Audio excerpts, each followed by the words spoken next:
കരയാതെ ശാന്തി. എന്നെ തുടരുത് ശാന്തി. ഞാൻ നശിച്ചവളാണ്.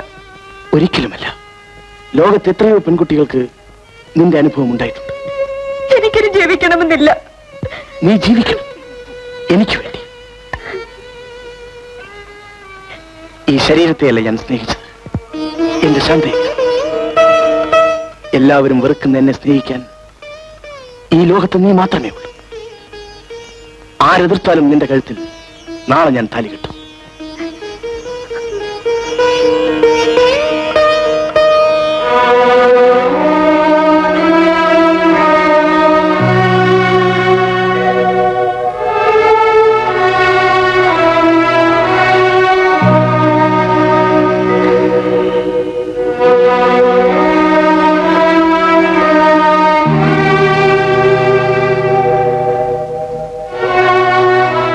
മോൻ എന്താണ് ഉറങ്ങാത്തത്? ഒന്നുമില്ല. എന്തോ ഉണ്ട്. നിന്നെ നമ്മൾ ഇങ്ങനെ ഇതുവരെ കണ്ടിട്ടില്ല. മൊയ്തൊക്കെ കിടന്നുറങ്ങണം. ഞമ്മക്ക് ഉറക്കമല്ലോ കുഞ്ഞ്, നമ്മൾ മരിച്ചോണ്ടിരിക്കല്ലേ. അതിന് മറുപടി പറയാനുള്ള ശക്തി എനിക്കില്ല. ഈ ദുനിയാവില് തന്റെ പോലും ബഹവയ്ക്കാത്ത എനിക്ക് ശക്തിയില്ലെന്നാ.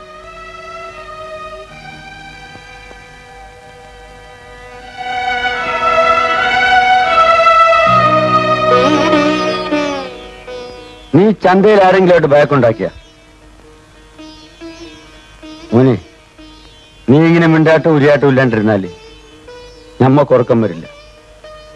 ബഷീറിന്റെ സ്ഥാനത്ത് നിന്ന് നമ്മളെ മയ്യത്തെടുക്കേണ്ടത് നീയാണ്.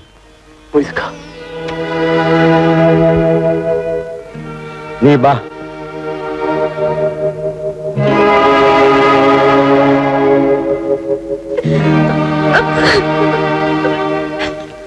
അച്ഛനൊരു കള്ളുകുടിയനായതുകൊണ്ടാണ് ആ ലാസറിനെ തൊടാൻ ധൈര്യപ്പെട്ടത്. അച്ഛനെ പോലുള്ളവർക്ക് പെൺമക്കൾ ജനിക്കാൻ പാടില്ല. മോളെ, ഞാനൊരാണായിരുന്നെങ്കിൽ രണ്ടെങ്കിലും ജീവിക്കുമായിരുന്നു. മോളെ, അച്ഛൻ കുടിച്ചു കുടിച്ച് കുടുംബം നശിപ്പിച്ചു. അച്ഛൻ മാർക്കറ്റിൽ മീൻ വിൽക്കുന്ന ആളല്ലേ? എങ്ങനെയായാ നാളെ എന്നെയും വിൽക്കേണ്ടി വരും.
ഇവനിവിടെ ആരെങ്കിലും വിരോധികളുണ്ടോടാ? രാജൻ ഈ വാക്കത്തെയും കൊണ്ട് ലാസാറിനെ അന്വേഷിച്ച് ഇന്ന് ഈ ചന്ത മുഴുവൻ നടക്കുന്നുണ്ടായിരുന്നേ. ഓഹോ,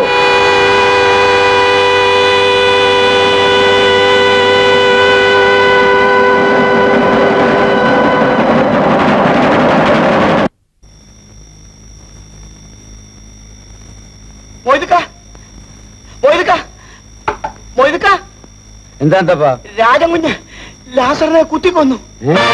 എന്താടാ പറഞ്ഞു? മാർക്കറ്റ് മുഴുവൻ പോലീസാ. പോലീസേ? രാജൻ ഇവിടുന്ന് പുറത്തു പോയിട്ടില്ല. രാജാ, രാജാ, രാജാ. എന്താ പോയി? എന്താടാ? നീ നമ്മളെ രാത്രിയിൽ പുറത്തു പോയാ? ഇല്ല മൊയ്തുക്ക. നീ ലാസറെ കുത്തിക്കൊന്ന് ഞാൻ പറയണേ? ഞാനും രാജൻകുഞ്ഞിന്റെ വെട്ടിയെത്തിയാ പോലീസിന്റെ കിട്ടിയിരിക്കുന്നു. പടച്ചോനെ നമ്മൾ എന്തൊക്കെയാണ് കേൾക്കുന്നത്? രാജാ, രാജാ, ഓനെ ആ കുറി തുറന്ന് അതിനകത്ത് ഇരിക്കും. ചെല്ലേ ചെല്ലേ.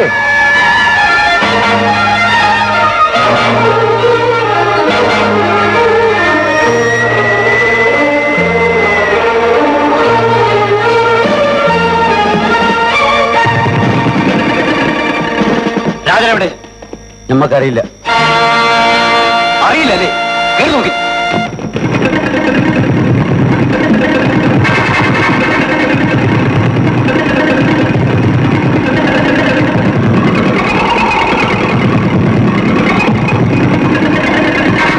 ഇവിടെ എങ്ങുമില്ല സാർ. കമാ. നീ വേഗം ചന്തയിലേക്ക് ചെല്ല്. അവിടെ എന്തൊക്കെ നടക്കണം നമ്മൾ അറിയിക്കണം. ചെല്ലേ. എന്റെ ഈശ്വര, ഞാൻ എന്താണ് ഈ കേൾക്കുന്നത്? എന്റെ മോൻ ഒരാപത്തും വരുത്തുന്നേ. Bloody stupid. അവൻ കൊലപാതകം ചെയ്യാൻ മാത്രം ബാക്കിയുണ്ടായിരുന്നു. ഇപ്പൊ അതും കൂടി ചെയ്തു. അവൻ എന്റെ മുമ്പിലെ പ്രതിക്കൂട്ടിലേക്കാണ് വരുന്നതെങ്കിൽ അന്ന് ജസ്റ്റിസ് ദേവരാജൻ ഉണ്ടായിരിക്കില്ല.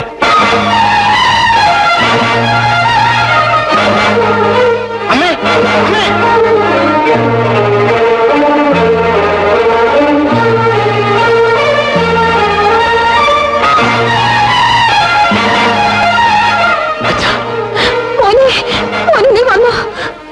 നീ എന്തിനിവിടെ വന്നു? അച്ഛാ, ഞാൻ ആരെയും കൊന്നിട്ടില്ല. ജസ്റ്റിസ് ദേവരാജൻ കൊലപാതകയാണെന്ന് അറിയുന്നത് അച്ഛന് അപമാനമാണ്. ഒരിക്കലും വരരുതെന്ന് വിചാരിച്ചിരുന്ന ഈ വീട്ടിൽ ഞാനിപ്പോൾ കടന്നു വന്നത് അച്ഛനോട് സത്യം തുറന്നു പറയാൻ വേണ്ടി മാത്രമാണ്. അച്ഛൻ എന്നെ വിശ്വസിക്കണം. ഞാൻ നിന്നെ വിശ്വസിക്കാനോ? അമ്മേ, അമ്മയെങ്കിലും എന്നെ വിശ്വസിക്കൂ. അമ്മയുടെ മകൻ ഒരു കൊലപാതകയല്ല.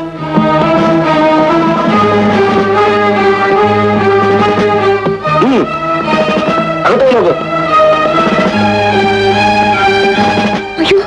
പോലീസ്! ഞാൻ പിടികൊടുക്കില്ലമ്മേ, ഞാൻ പിടികൊടുക്കില്ല.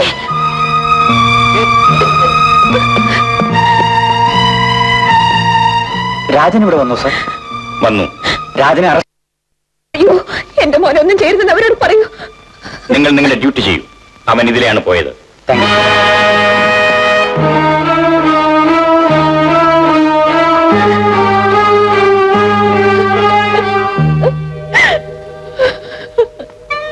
മൊയ്തുക്ക, എങ്ങനെയെങ്കിലും എന്റെ മോനെ രക്ഷിക്കണം. അവൻ നിരപരാധിയാണെന്ന് അവന്റെ അച്ഛൻ പോലും വിശ്വസിക്കുന്നില്ല. എന്റെ മോൻ എന്തെങ്കിലും സംഭവിച്ചാൽ പിന്നെ മൊയ്തുക്കയ്ക്ക് ഈ ശാരിപ്പങ്ങളെ കാണാൻ കഴിയില്ല. പെങ്ങളെ, ബഷീറിനെ രക്ഷിക്കാൻ വേണ്ടി ഇതുപോലെ നമ്മൾ ദേവനെടുത്ത് ചെന്നപ്പോ ഓൻ പറഞ്ഞ വാക്കോർമ്മയുണ്ട? അവൻ ജഡ്ജി ആയതുകൊണ്ട് പറ്റൂല. പക്ഷേങ്കിൽ നമ്മളത് പറയില്ല. ജഡ്ജിക്ക് മാത്രമേ മാനവും വിലയുള്ളതാണ് അവന്റെ വിചാരം. അവന്റെ കണ്ണില് നമ്മൾ വെറും മീകച്ചവടക്കാരനല്ലേ? ഞാൻ അങ്ങനെ കണ്ടിട്ടില്ല. അത് നമുക്കറിയാൻ പെങ്ങളെ. രാജനെ രക്ഷിക്കാൻ വേണ്ടി ജഡ്ജി അദ്ദേഹത്തിനെ കൊണ്ട് ചെയ്യാൻ കഴിയാത്ത കാര്യമാണ് നമ്മൾ ചെയ്യാൻ പോണത്.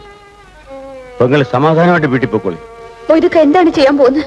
കൊലക്കുറ്റം നമ്മൾ ഏറ്റെടുക്കും. മൊയ്തുക്ക, ദേവം പഠിത്തമുള്ളവനാണ്, പദവിയുള്ളവനാണ്, പണമുള്ളവനാണ്. പക്ഷെങ്കിൽ എല്ലാത്തിനും വലുത് സ്നേഹമാണെന്ന് നമ്മൾ അവനെ പഠിപ്പിക്കും. മൊയ്തുക്ക,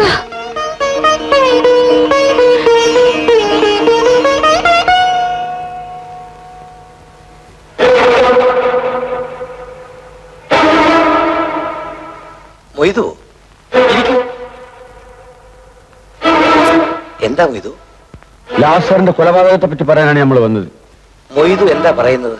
ലാസറെ കൊന്നത് രാജനല്ല, നമ്മളാണ്. മൊയ്തു, നീയോ? അതെ. അല്ല. മോനെ, നീ മൊയ്തുക്ക, എനിക്ക് വേണ്ടി കള്ളം പറയരുത്. എന്നെ അറസ്റ്റ് ചെയ്യൂ.